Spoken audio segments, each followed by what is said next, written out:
माझं नाव आहे लक्ष्मण माळवणकर, आर्यन इन्फोटेक नांदेड. आज आपण बघूया हेवी स्ट्रक्चर कसं बनवलं जाते सोलारचे. तर हा आहे 2.5 बाय 2.5 GI पाईप. त्याच्यानंतर हे 6 बाय 6ची प्लेट, हे 3.5 इंची फास्टनर. आमच्या सोलारची फॅसिलिटी अशी आहे, हा वेल्डिंग जे करता आम्ही, तर हे चारी बाजूने तुम्हाला वेल्डिंग केल्या जाईल. आणि हे माझ्या हातामध्ये जे आहे ते आहे, ते आहे वेल्डिंग रॉड. तो आहे GIचा हेवी रॉड. हे टोटल मटेरियल आपण हेवी वापरतो. हा आहे 2 बाय 2चा पाईप. त्याच्यानंतर हे असे आपण सीडी तयार करून देतो 7 फीटची.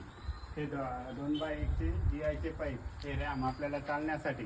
त्याच्यानंतर चालत असताना, मोबाईलवर बोलत असताना प्रोटेक्शनसाठी हे रॉड आम्ही इथे लावतो. याच्यावरती येईल आपला LA वीज प्रोटेक्शनसाठी. आणि हे वरचे जे पाईप आहेत ते आपल्या पॅनलवरती वायर वगैरे येऊ नये त्याच्यासाठी, झटका मशीन लावण्यासाठी ते वरचे पाईप लावलेले आहेत.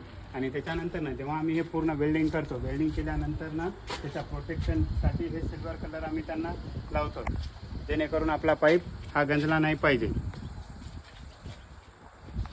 हे टोटल, आणि हे टोटल आहे बघा 6.5 फीट हाईटचं हे. त्याच्यानंतर ते वरती आहे ते 3 फीट. टोटल ही 10 फीट हाईट, जेणेकरून तुम्हाला खालचा स्पेस पूर्ण वापरण्यात येईल. हे जसे आता धुणी वगैरे तुम्ही घेता त्याच्यासाठी पण हे पूर्ण यूज होईल. आपली पाण्याची टाकी आहे, ते प्लेट लावल्यानंतर उन्हामध्ये हे प्रोटेक्शनसुद्धा होईल.